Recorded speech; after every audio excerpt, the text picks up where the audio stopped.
منزل سے آگے بڑھ کر منزل تلاش کر، مل جائے تجھ کو دریا تو سمندر تلاش کر، ہر شیشہ ٹوٹ جاتا ہے پتھر کی چوٹ سے، ہر شیشہ ٹوٹ جاتا ہے پتھر کی چوٹ سے، پتھر ہی ٹوٹ جائے وہ شیشہ تلاش کر، پتھر ہی ٹوٹ جائے وہ شیشہ تلاش کر۔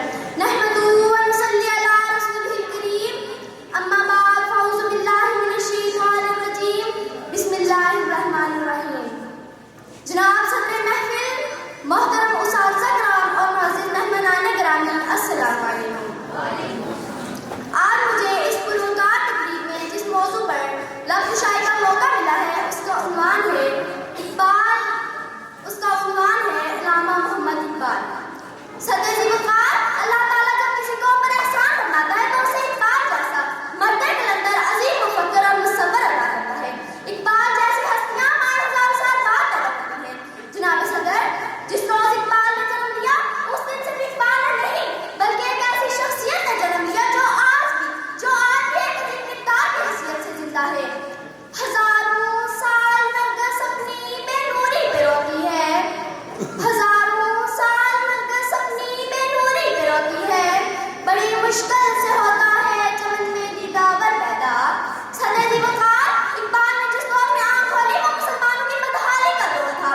مسلمان جو کبھی جاؤ حرمت کے لوگوں پر فائز تھے، غیر ملکیوں کی بربریت کا شکار ہو کر ظلم و ستم کے گہرے میں گر چکے تھے۔ ان کی آزادی سر پھیلی گئی تھی۔ مسلمان غلامی کی کچیر میں جکڑے ہوئے تھے اور انسانیت اندھیرے میں گم تھی۔ گنوا دی ہم نے جو اسلاف سے میراث پائی تھی، گنوا دی ہم نے جو اسلاف سے میراث پائی تھی، سریا سے زمین پر آسمان نے ہم کو دے مارا، مگر وہ علم کے موتی کتابیں اپنے آبا کی، مگر وہ علم کے موتی کتابیں اپنے آبا کی، جو دیکھے ان کو یورپ میں تو دل ہوتا ہے سپارہ۔ صدر ذی وقار، علامہ محمد اقبال و دانائے راہ تھے جس ملت اسلامی کے اصول کی رکھی میں روح کی مسلمانوں میں علاقہ کا جذبہ پیدا کیا اور انہیں اپنی شاعری کے ذریعے خودی کا پیغام دیا۔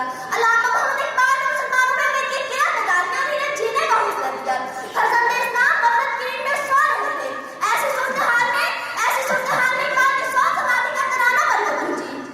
تو شاہی ہے پرواز ہے کام تیرا، تو شاہی ہے پرواز ہے کام تیرا، تیرے سامنے آسماں اور بھی ہیں۔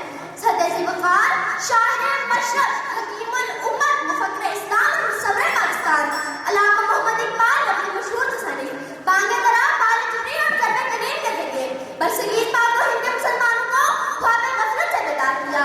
اگر مسلمانوں کو اقبال کی قیادت میں اثر نہ ہوتی، اگر مسلمانوں کو اقبال کی قیادت میں اثر نہ ہوتی تو ان میں علاج سلطنت حاصل کرنے کی سوچ کبھی جنم نہ لیتی۔ علامہ محمد اقبال کے ناطے پختہ تھے، آپ کو نوجوانوں سے بہت امیدیں وابستہ تھیں۔ آپ چاہتے تھے کہ نوجوان آگے بڑھیں اور ملت اسلامی کا حصول ہر صورت میں ممکن بنا لیں۔ جوانوں کو میری آہوں سحر دے، جوانوں کو میری آہیں سحر دے، پھر ان شاہی بچوں کو بالوں پر دے، خدایا آرزو میری یہی ہے، خدایا آرزو میری یہی ہے، میرا نور بصیرت عام کر دے، میرا نور بصیرت عام کر دے۔ صدر وقار، علامہ محمد اقبال کو اپنی ملت اور نوجوانوں سے خصوصی لگاؤ تھا۔ آپ کی شاعری مسلمانوں کے لیے بھی تھی اور عالم انسانیت کے لیے بھی مشعل راہ ہے۔